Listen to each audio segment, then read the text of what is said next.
All right, what's going on, you all? Um, Trying something new here. What's going on? So you said when's my next class in Chicago?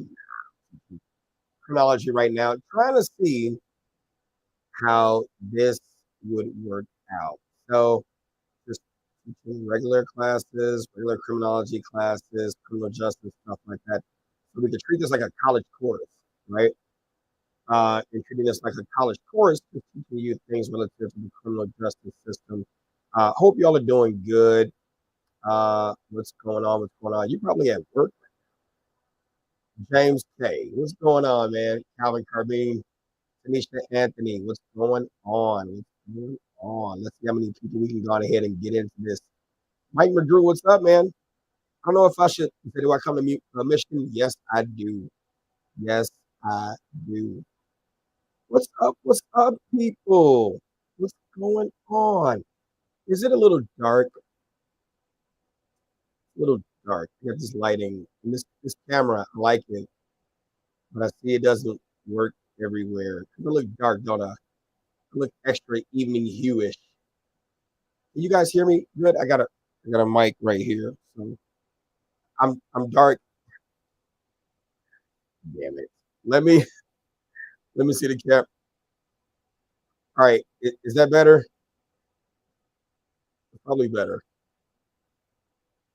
That's the FaceTime camera on the actual. Yeah, I guess that is better. The audio's okay? Okay. Yeah, let me just stick to the FaceTime camera. MacBook is like, don't replace me, fool. Put me back. The audio is scratchy now. The audio scratchy. I'm testing this out. That's why one of the reasons I'm going live. We're gonna have a lesson today. That's one of the reasons I'm going live, just to test it out to see how it is. Better now. Hey,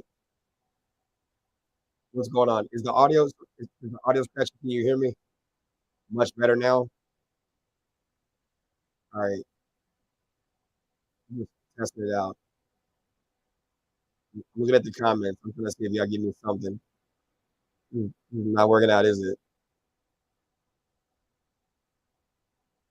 Of course. I hate Facebook. I gotta stop going live to Facebook. I'm looking at the viewers, and it's just like only one person on both security training content and my page. I can't stand Facebook. I, I don't I don't like Facebook at all. But we're going live. Let's go on ahead and go. All right, so I'm gonna go on ahead and start this lesson. All right, so we are gonna talk about rational choice theory. You all heard me talk about this before, where I've talked about things relative to chronology. So I'm gonna go on ahead and treat this as like if it were an actual class. And if you're interested, so by the way, if you're watching by way, oops, sorry about that. If you're watching by way of YouTube, please make sure you go on ahead, like, comment, subscribe. Yep, like, comment, subscribe, all that great stuff. I see 28 people in the chat. Let's go on ahead and get it. So I won't be able to see your comments while I'm teaching. Well, actually, yeah, I will be able to, because what I'll do is I'll just pull up Facebook and YouTube, so that way I'll be able to see the comments, because what you say is important. And call coming through. I don't even know what this is. Yeah. Okay. What's going on? You said stop watching the. Oh, I'm not saying that. Silver Charm. I'm not saying that. I am so not saying that. I'm not saying that at all. I need you on my podcast. This is great content. Cynthia, yeah, we can definitely do that. Okay. We can definitely do that. You got my number. So let's go on ahead and get to it. All right. So criminology. So here are the learning objectives. We're going to learn the developments of rational choice theory, concepts of rational choice, um, seductions in crime or seductions of crime, elements of situational crime prevention, elements of general deterrence, and the basic concepts of self-deterrence. This is one of the classes that I taught and when I was an adjunct professor. And so I just figured, why not just take this stuff and just and teach it to you all. Why not, right? So let's push. Here we go. So learning objective one in the development of rational choice theory. It is the theory that crime is a function of a rational decision-making process where the potential offender conducts a cost-benefit analysis before committing crime. So you've heard me talk about these things, and in talking about these things before, you've heard me say or mention things relative to rational choice. So we've talked about these things. You know what you did. There's option A, option B. Here is the analysis. You picked it, ergo, you are responsible. You've heard me talk about this before. So we're going to dive deep into that. Okay. It is important to talk about rational choice theory, but I still lend it to motivation. Something motivates a person to decide that they want to. So the audio sucks now? All right, let me take this out. Okay, hold on for a minute because it doesn't suck when it's coming through.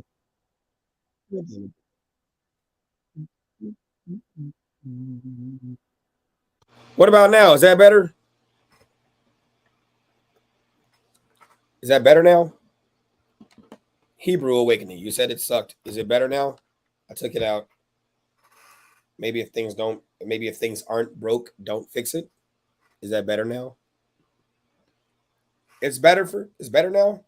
So I'm just gonna leave it to my computer. I mean, after all, you said you're out. Oh, okay. Bye. I mean, shit. I hope that means you're out because you're busy, not you're out because of the audio. But if that's the case, yeah. Hebrew Awakening. You asked for this Hebrew Awakening, so I'm going to give it to you. Is it because I'm not as aggressive as you all are on the streets? Ooh, because on the streets y'all could be aggressive. Like if people don't believe what you believe, you'll damn near whoop their ass. You asked for it though. Let's get back to it. Shit. Here we go. Rational choice, again, the theory that it's a decision-making process. And I think it is important to hold people accountable. We can talk about that, but there are motivations as to why people get into actually committing crimes. Okay. And you're going to learn about that a little bit more. Here we go. The result is a calculated decision wherein the planning steps taken in exercising the go option shows that the offender felt that the benefits of committing this crime far outweigh the fear of punishment and the harm done to the person or the victim in that crime. There are several theories in classical criminology. It's a theoretical belief. I don't know if any of you all are writing this stuff down or just taking it for what it is, but let's continue. It's a theoretical belief suggested that people choose to commit crime and that it could be controlled through societal fear of punishment. Do you think that's something that takes place now? Do you think that's something that takes place now? Do people really fear punishment? Take a look at what's going on now in society. People don't really fear jail. They don't really they don't really fear jail. They don't really fear societal shame. There's a lot of things they just don't fear. But again, it's important to learn these things theoretically. Let's continue. Here we go. I got a notification. Someone's inside. All right. There are these various schools of criminology developed over 200 years ago, and they have been constantly evolving. Rational choice theory. Criminals are rational decision makers before they choose to commit crime. They evaluate the benefits and costs of the contemplated criminal act. Their choice is structured by the fear of punishment. So, in looking at the concepts of rational choice, what would be some of the reasons that you would think before I go on ahead and continue the presentation? What would be some of the reasons that you would think could cause a person to deviate from actually committing crimes? What's going on, Tommy? How are you? You said jails build street cred and killers have happy birthday billboards downtown. Yeah, I saw that. I want to say the person's name, but I did see that. That is definitely the case. It is definitely the case. What do you think are some of the reasons that could cause a person to forego, not to commit it, but to actually engage in committing crime? No, I'm sorry, not engage. Forego means don't do it, right? To forego committing that crime. Desperation is something that causes them to actually commit it. Most Blooded 211 says, "God bless Mike and everyone with a good heart." Thank you for thank you very much for that. William Nunez says, "Someone they love." That could definitely be a reason not to commit that crime. Okay. Let's go through and see what criminologists think. Uh, they believe that the risk outweighs the rewards. They stand a good chance of getting caught and being punished. Like, how many of you all know crime is not something you would do because you would make a horrible criminal? You said valuing their life and the things that they have to lose. Yep, lack of resources can definitely be one of those things. No, lack of resources to not commit it, or lack of resources to commit it. What are we talking about, Damien? What are we talking about? Social status and reputation. That could be one particular reason, depending upon what type of crime we're talking about. And continuing, they fear the consequences of punishment. Like you said, they risk losing the respect of their peers, damage reputations, feelings of guilt and shame, and the risk of apprehension outweighs the profits or pleasure of committing that crime. Other evaluations. What's the chance of getting caught? Like, some of you know you can't lie right. Is that a thing? Like, I just know that every time I've lied, I've always gotten caught. So maybe that's not a reason. Maybe that's a reason for me not to do it, right? Yeah, lack of resources to commit crime. But in this question I was asking, we're talking about the reasons a person would choose not to do it, to forego actually committing that crime. How difficult would it be to commit the crime? Is the profit worth the effort? How familiar am I with the target, being the person and or place, right? You said fear of financial burden. What happens to kids, family, fear of deadly fire used on them? Yeah, absolutely. Jeremy 82 says not to do the jail time. Yeah, yeah, absolutely. Absolutely. Here we go. Got it. Got it. Got it. Here we go. So there is offender or offense specific crime and offender specific crime. And criminal offenders are both offense and offender specific, according to those who subscribe to rational choice theories. Offense specific, they react selectively to the characteristics of a particular criminal act, and that's offense specific. Okay. There are some people who are very good at carjacking. Does that make sense? Carjacking. Because, first of all, you have to, if anything, not care about the fear of death. I really think that in order for you to be a carjacker, I used to listen to a lot of male mentors when they try to, do their male mentorship program. And I hate to say it, but it's laughable at times when they make certain statements like, don't do this. If you do this, you'll end up in jail.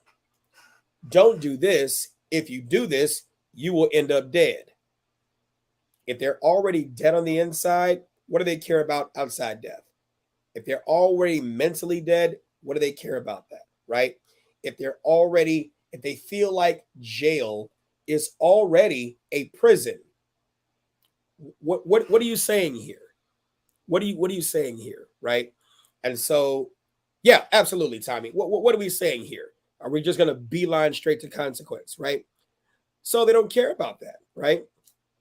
They're going to be good at this thing because maybe in committing these types of crimes, it helps them gain a sense of purpose. Granted, a societally unaccepted purpose, but to them, it's acceptable to them because it's something they can hold on to, something they're good at, and something that you don't like. So the more you show a disdain for that behavior and denying them certain things that they need, necessities, lessons, attention, a variety of different things. It could accelerate. Yes, beautiful S, you are correct. Mental health is very important. It could accelerate how fast they live for the moment other than thinking for the future. Absolutely. Because they are living in that moment. Because, I mean, as many times as you told that child or that teenager, you ain't shit, you ain't going to be shit. Your daddy ain't this, daddy ain't that. Mommy ain't this, mommy ain't that. I mean, you're technically tearing down the actual structure that is something that they rely on. Remember, we talked about this Maslow's hierarchy of needs, right? Security, the need to feel secure. And when you tear that down, it accelerates that living for the moment because, you parents are bad at this. Not every parent, but there are a percentage of parents who are bad at this, just zapping their future prospects away. So then they live for that moment. Great job, Tommy. Great job. Some think of getting by than getting ahead. Yes, yes. If you're valuing this conversation and this lecture, just do me a favor. Like, comment, share, subscribe, all that great stuff. Please consider it. Okay. I got plenty of I've got plenty of PowerPoints, plenty of lessons. So welcome to college. I feel like I'm teaching a class of 55 people. So let's go. It proved I can be destructive since I can't make it. Yeah, proving I can't be destructive. Strike that. Proving I can be destructive since I can't make it. That is exactly correct, right? And then you've got offender specific crime. Before deciding to commit the crime, the individuals evaluate themselves and decide whether they have the personal needs, skills, prerequisites. Oh, well, thank you. I appreciate that. I got you, Tommy. They evaluate themselves to determine whether they have the needs, skills, and prerequisites to commit a successful criminal act. You hear me talking about Maslow's hierarchy of needs all the time. And in me talking about Maslow's hierarchy of needs, we're getting back to needs, right?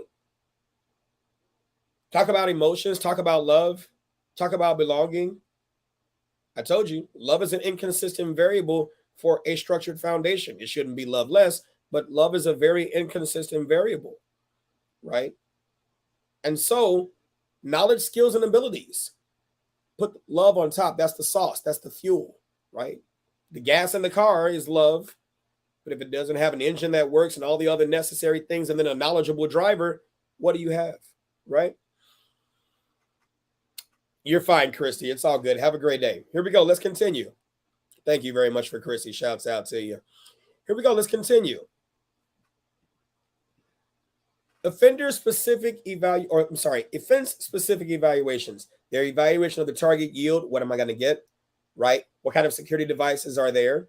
Right? Police patrol effectiveness. We've seen in recent times, we have seen that police response to the commission of a crime is not, depending on what area you are in, it's not always as fast as it could be, should be, will be, right?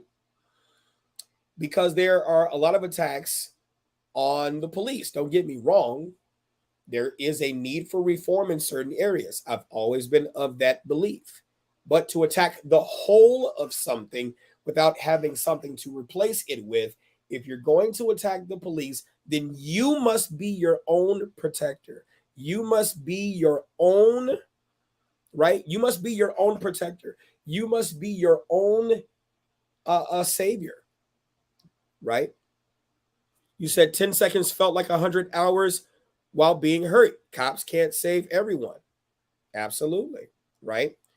And that is definitely something taken into consideration, right? I can tell you this from the police patrol effectiveness. They knew when we were coming on. They knew when we were getting off, right? They knew what kind of cars we drove. They even know what kind of officer you are. This person is a chaser. This person is not, right? This person will try to catch you. This person will not. This person likes to, they have a short temper. This person you can talk to for a long time. This person is gullible to the, they know you better than you know yourself, right? They know you better than you know yourself. Here we go. Ability to get a getaway car, right? Or the ability of a getaway car. The ease of selling stolen merchandise. How quick then can they move that stuff, right? You don't want to keep it too long. Presence of occupants, neighbors who might notice a break-in, neighbors who might even not only notice a break-in, but might actually do something. The presence of any type of guard dogs, escape routes, entry and exit points, right? When we're looking at offender-specific evaluations, you're talking about whether or not they even possess the necessary skills to commit that crime. Here we go. Their immediate need for money or other values. I know who just said that. I believe it was Damien, right? Here we go. Lack of resources, right? Here's the second half of that, to commit that crime. Lack of resources.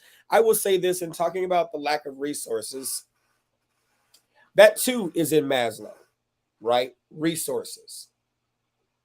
And when you look at resources,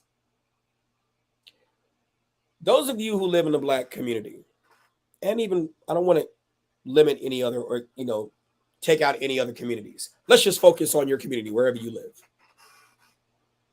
One of the things that I have often heard is our community has no resources. And so the question that I have to that is, are your people resourceful? Because where I live, right, where I live and in the areas that I frequent, whether it be very impoverished, or areas like Hyde Park, Ravenswood, South Loop, West Loop, things like that. Resources may vary, but I think it's a lot. What's going on, Patah? I think it's a lot to sit here and say your community has no resources. There are a lot of resources where you are. They may not be the best resources, but that doesn't mean that there are no resources. But if your people, being your family, don't know how to teach you to turn these things into something, right? Make the good of the little that you have, then you think that what's around you isn't a resource. And so that was a definite conversation that needs to be had, because there are a lot of people that are like, here, I offer this product, I offer this, I offer that, and I offer it at a significant discount. But because I am not promoted, you don't see me as a resource, because I'm not in front of your face. I'm not on social media. I'm not here. I'm not there. And so I'm not resourceful, right? Here we go. Whether legitimate financial alternatives to crime exist, such as obtaining a high-paying job. So let me ask you this. Do high-paying jobs require high skill level? I mean, is it just enough to be just enough, or do you need to be better than others and tactfully competitive, if that's a way to put it? What are your thoughts? Sound off in the comments, right? Vicky B, thank you very much. You said resources also start at home. We need to ensure we raise our kids right, so we don't have to rely on outside resources or use that lack of resource as a crutch excuse. I agree about 3/4. And you're right, Vicky. You're right. Let me tell you where I say I disagree in part.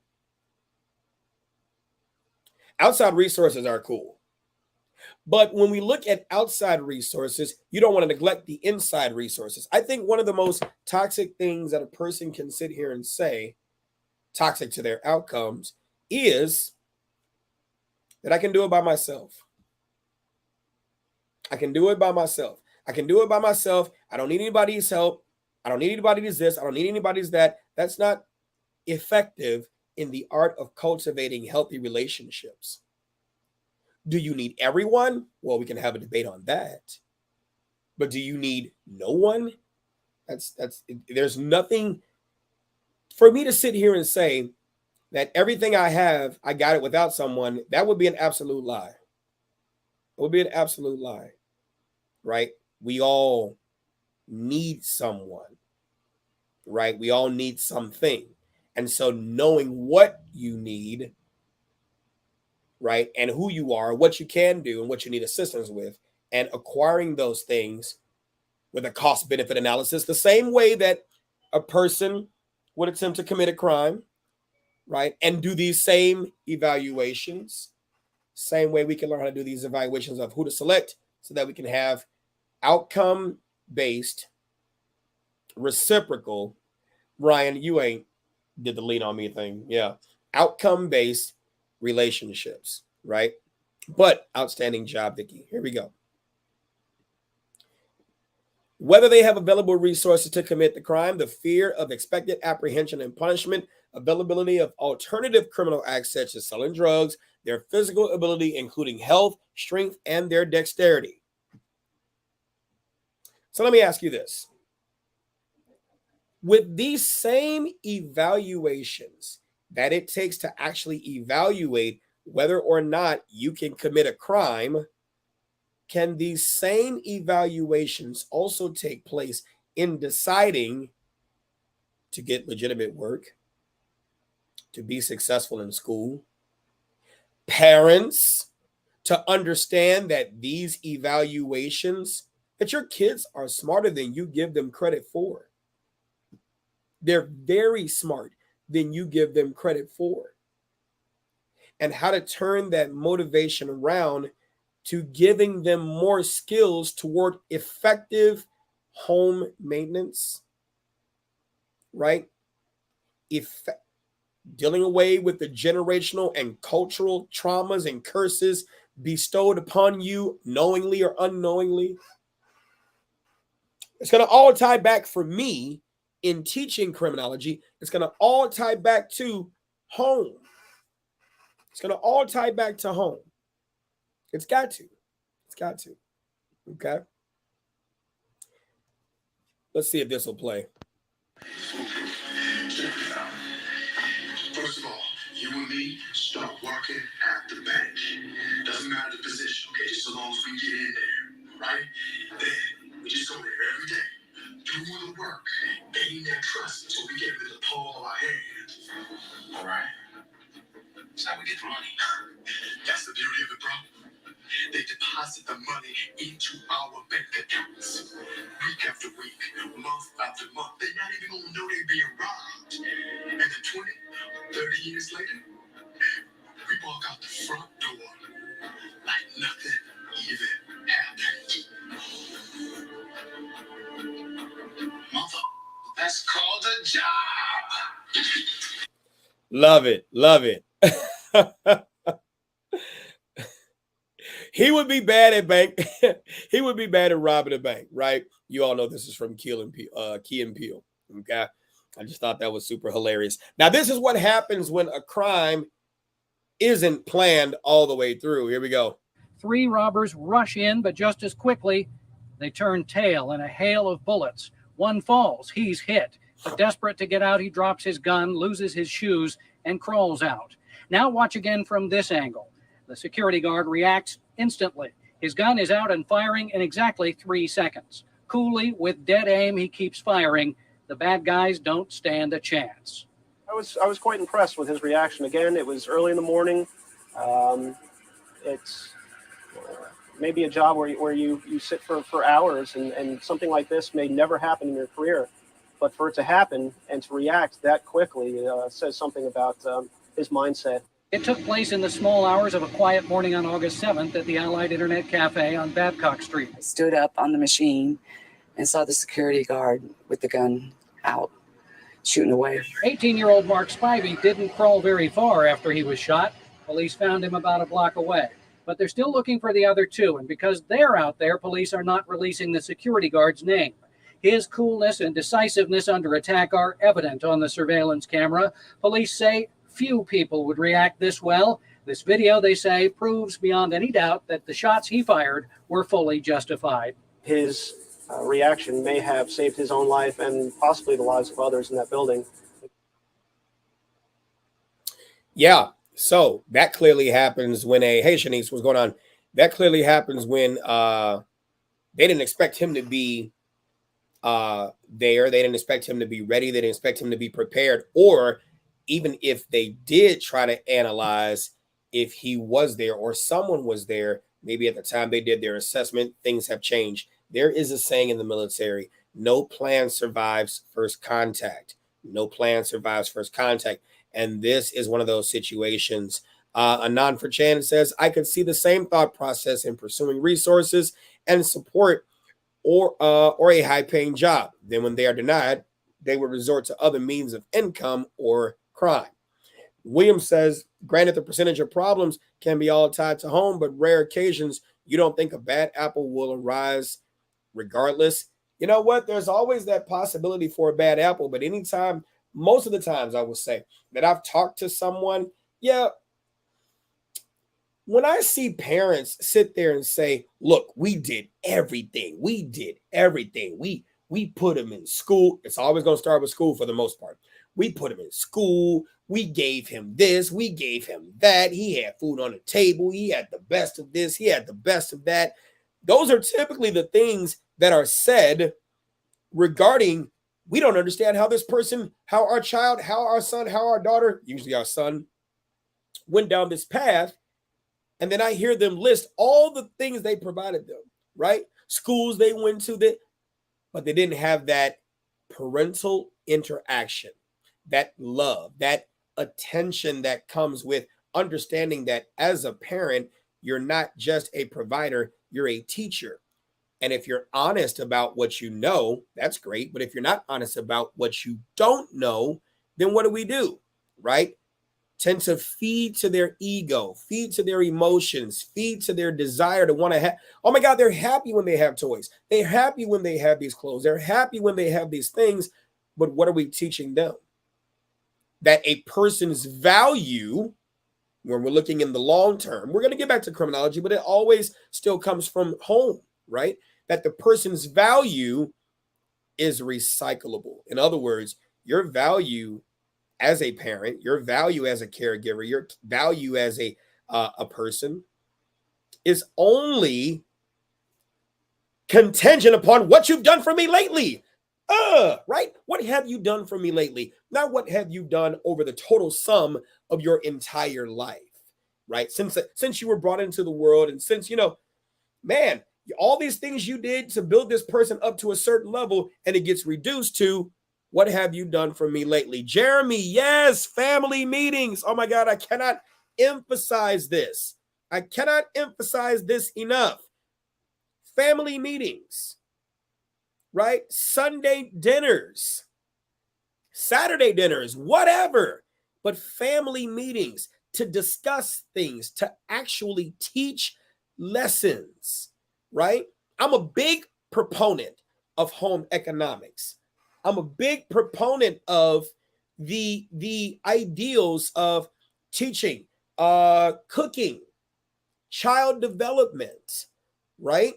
Health and hygiene, right? Here we go. Home management and design, education and community awareness, sewing and textiles, budgeting and economics. There are so many lessons that need to be taught around those areas. And if you can develop a curricula at home, or even see about the curriculums that do exist and teach around these 7 things over the course of 18 years, right? That's why I created these journals. Where are they at? Here we go. Sorry, stuff. That's one of the reasons I created these journals, right? I'm going to go on ahead and bring the big screen up. That's one of the reasons I created these journals. What I teach, what my parents teach me daily, and what I teach my children daily. Real teachers love it when students test their gangster. What does that mean? Real teachers love it when students test what they know, because when you get tested on what you know, right? That's why teachers remember 90% of what they know, because they have constant rehearsal of teaching it over and over and over again. And then if a student asks them something that they do not know, I will be the first to tell you, I don't know it, but we're going to learn it together. This student was bold enough to ask me a question that caused me to recognize something I did not know. I did not take it personal. I took it professional.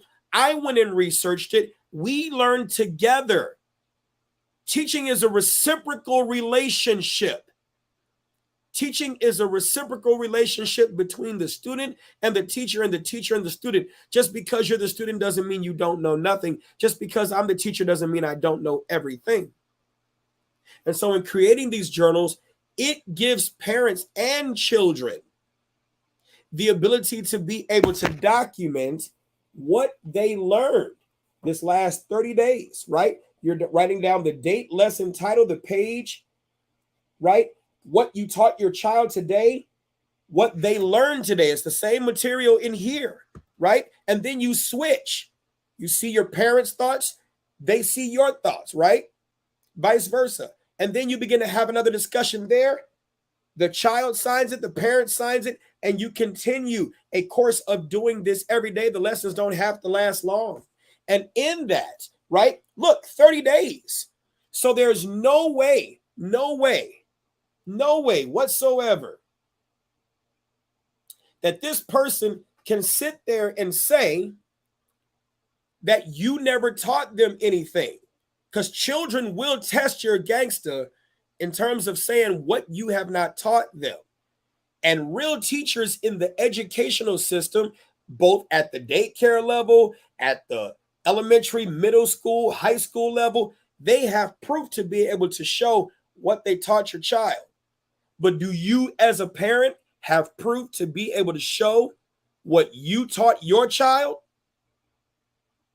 You see what I'm saying? And so that way, when your child, I'll answer your question in a minute, Joshua. So that way, when your child comes to you and says, well, you didn't teach me anything. Go get your journal and I'm going to go get mine. We talked about respect 8 times throughout the month. Well, yeah, we did talk about respect, mom, or dad, but we didn't talk about this particular thing about respect. We didn't? Let me go to page this. Okay, all right, you might be right. Let me go to the next one. You know, you might be right. Okay, hold on 1 minute. The next, you are absolutely right. High five. There we go. And now, guess what we're going to do? That's going to be another journal entry. We're going to talk about that. Instead of you to be seen and not heard, right? You make your children feel unwanted. That's what could accelerate them to getting to that life of crime. That's what could accelerate them to going to crime, because how do you think a child feels or a teenager feels when they jack that car and they're successful? See, you may not know that because you're not in those interrogation rooms.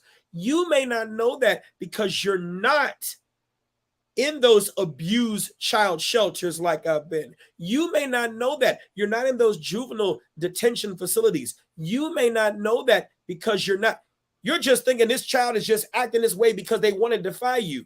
There's a motivation for the defiance. They're in pain, so they're going to make you feel in pain, right?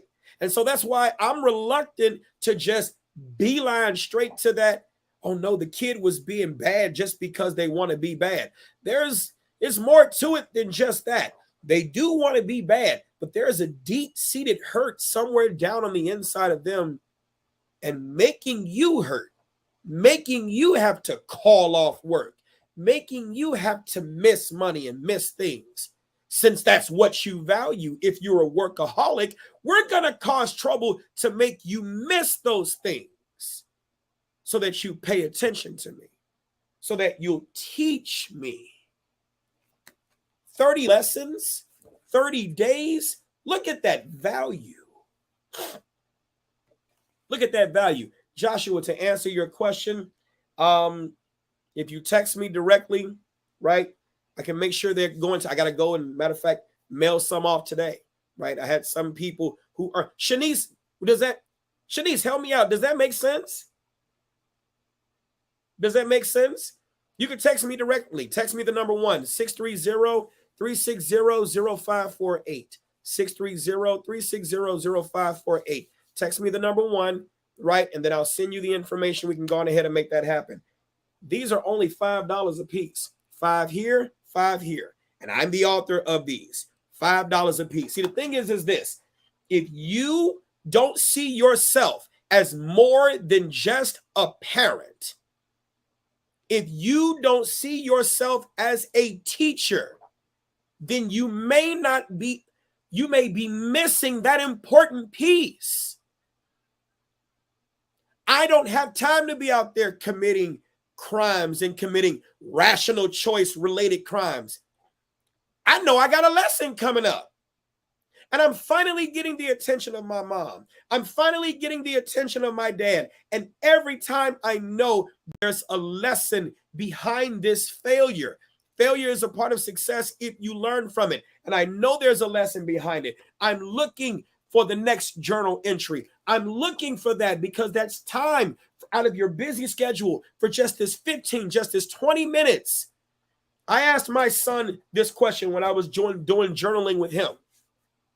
I asked him, give me one specific class. How long are you in class? He said, I'm about in class for about 40, 45 minutes. I said, does the teacher do a lot of time chastising? No, because we find value in him. Okay. So on average, you spend anywhere close to approximately 270 minutes per week with just that one teacher. And that one teacher in class is able to give your child more value than the constant, you ain't this, you ain't that. You see what I'm saying? So don't tell me that 15, 20 minutes a day, maybe 30 minutes a day, depending upon the length of the lesson and the length of the discussion, right? And that reciprocal nature of what happens when you journal and they journal and you all switch journals. And when you all switch journals and you read each other's thoughts, that triggers another conversation. They sign it, you sign it on both, and you continue that process every day. One of these books lasts 30 days. You do the math. And just imagine when you hear these people talking about there's no manual for parenting. Just imagine that you've got all these stacked up of the different lessons that you taught. No one can ever tell you you don't have value when you have the proof of your work. No one can ever tell you you didn't teach them when you have the proof of your lessons. No one can ever tell you that. You got to see yourself as more than just a parent. You got to see yourself as a teacher, or otherwise you're going to be sitting here talking about, man, we're going to get back to it. I'm getting back to it right now. You're going to be sitting here talking about rational choice. You knew what you were doing. You sat there and thought about it. You planned it. You exercised it. You rehearsed it. Yes, they absolutely did that. Yes, they did. But when you go back to the offender-specific evaluations, whether they possess the necessary skills to commit the crime, skills, not love. You don't see love nowhere in this analysis. You don't see love nowhere in this analysis. What do you see? The analysis of skill, the immediate need for money or other valuables. If there are alternatives, jobs.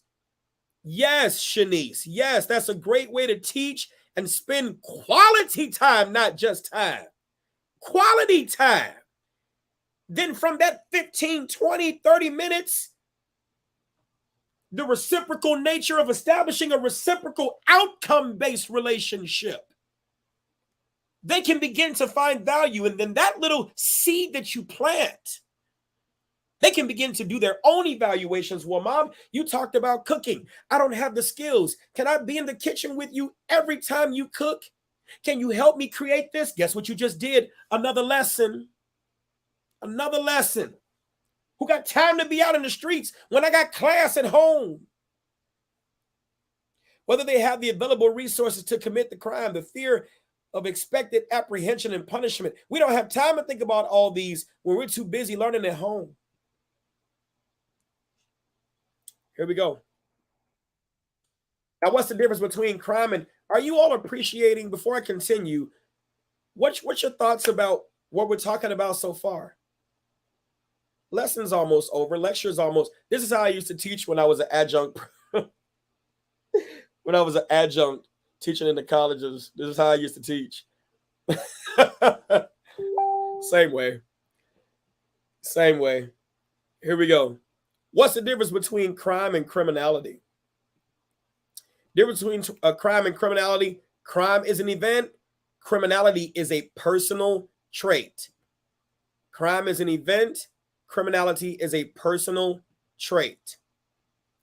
Okay, here we go.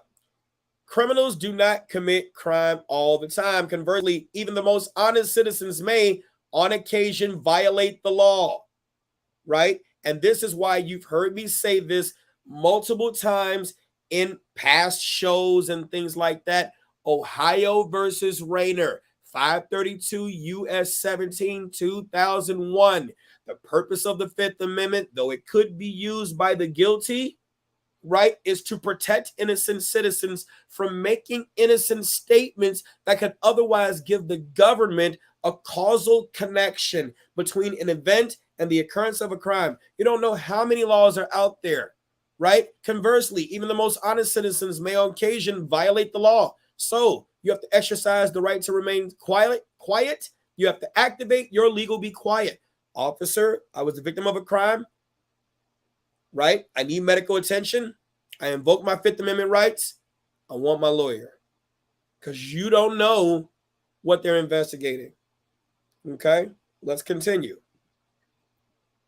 Some high-risk people lacking opportunity may never commit crime. And conversely, even given enough provocation and opportunity, a low-risk, law-abiding person may commit crime.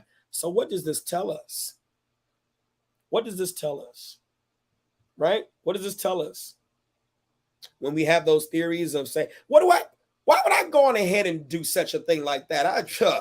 Please, right? Please. I wouldn't do such a thing. I have a lot to lose. Well, we talk about choice.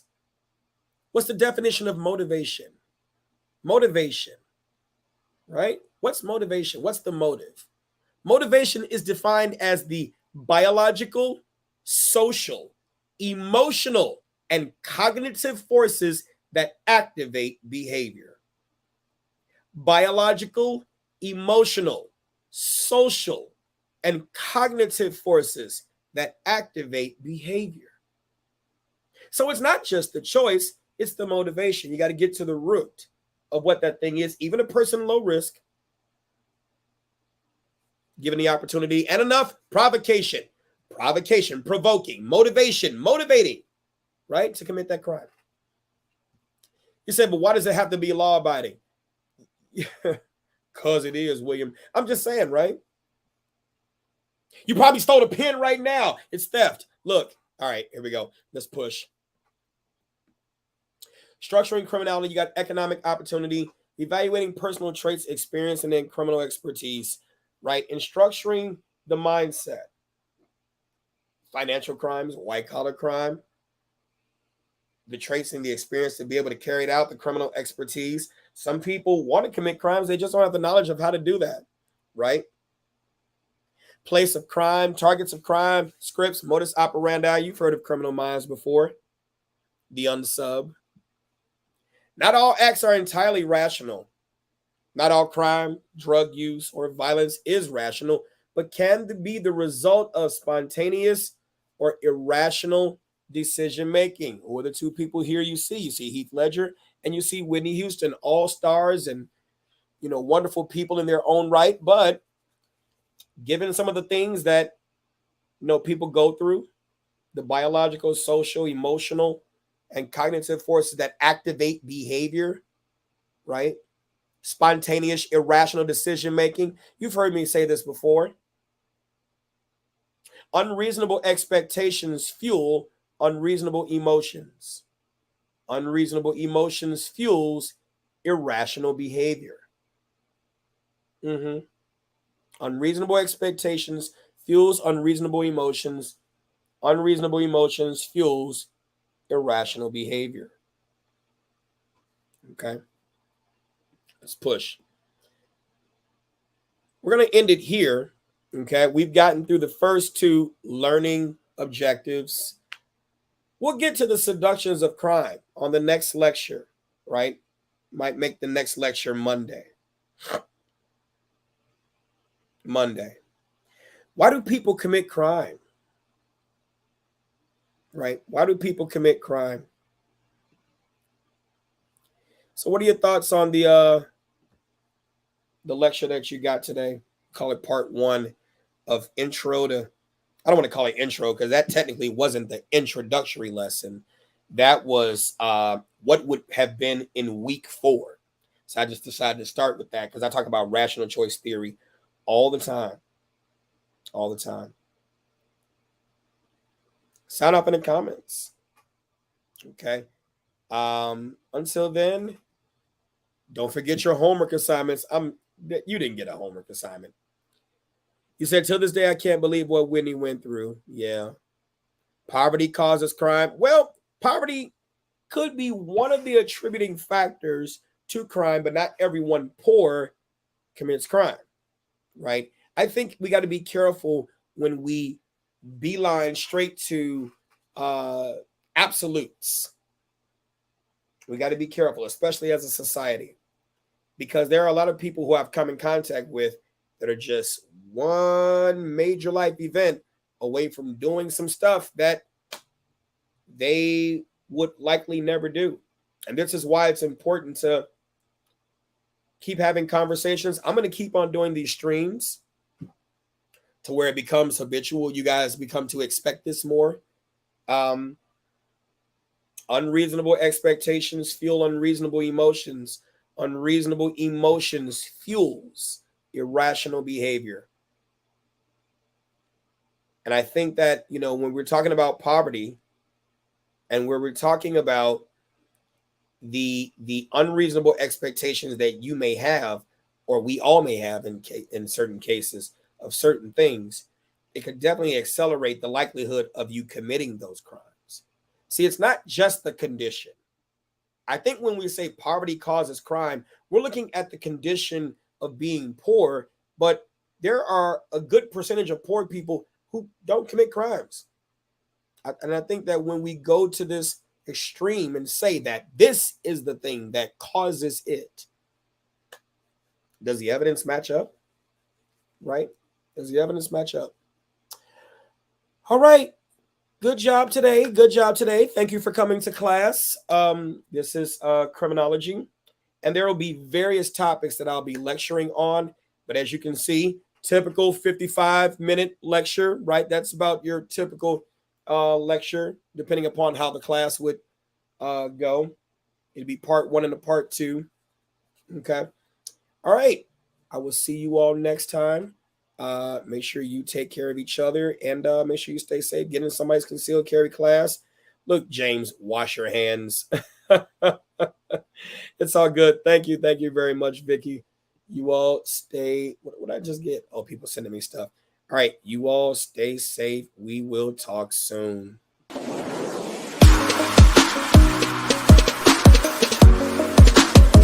What's going on, you? This is Instructor Mike. You can follow me on Facebook at Mike Brown or Instructor Mike. Follow me on. It could be you as a citizen, and you walked up and you see somebody.